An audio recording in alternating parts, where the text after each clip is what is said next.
Today we're gonna learn together on the tutorial on Microsoft Excel of how to lock the sheets on Microsoft Excel. Okay. On this occasions and opportunity, I would like to share with you. We will learn together, and I will explain tips and tricks about how to lock the worksheets on Microsoft Excel. So you can protect your sheet and you can lock it.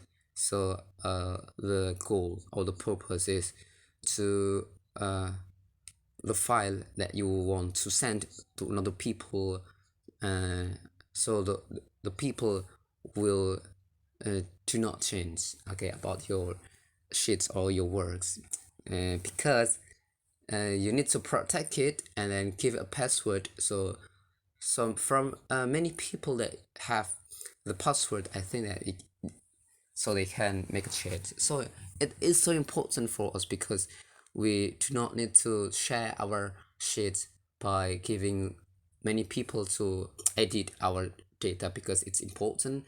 So just a certain people that you need to change. So it means that you need to lock the sheets or you can protect the sheets with password. So here we have a data here.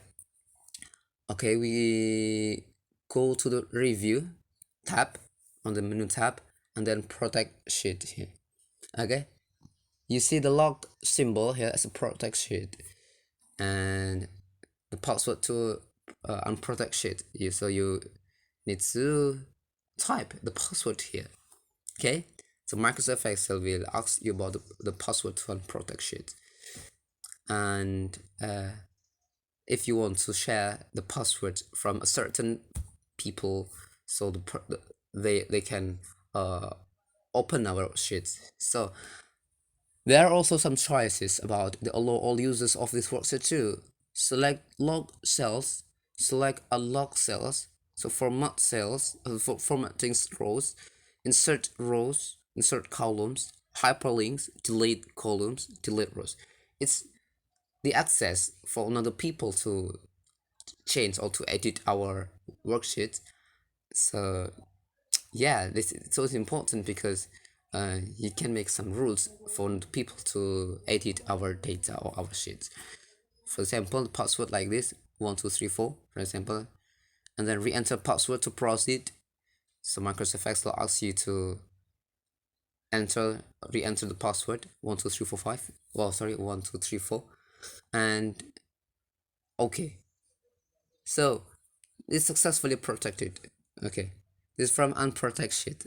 So it's changed because from the review, so unprotected sheets, it means that the sheet is successfully protected by you, and all the people need password, or we can need password to all update this. Okay, so if you want to make an editing here, so Microsoft Excel will tell you about this. The cell or chart you'll try to change is on a protected sheet. To make a change on protected sheet, and you might be requested to enter a password. Okay, so it means that it's successfully protected by you by giving a password to open and to unprotect this and to edit normally. So with the password to unprotect sheet. Okay, so you can make it. So I will replay it. Okay, so from review, you can see just review and then protect it, and you make you create a password and re-enter the password. So if this is successfully protected, so you cannot fill data, you cannot type it. So from the home button, from the insert, from tab of menu, page layout, formulas, data, and etc. So it is protected, so you cannot click from home, from the menus, from home, from insert, because it's protected. So you just need to read the data only. So if you want to make a sheet too, it's also work. Okay, it is work from the other sheet. Okay, but you need to make it as a new sheet, just protected again. Okay, from review. So it's from the sheets that we are protected. We protect color. Okay, and then copy the data. For example, this is for example to copy the data. Copy on another sheet. Okay, copy the data. and then paste under the sheet. Okay, it works. Okay, it works. Copy the data to another sheet. Just make another sheet, and but from the first sheet, we do not need. We cannot change and make an editing about because it's protected. This might be useful. Hopefully, see you soon in the next video, and bye bye.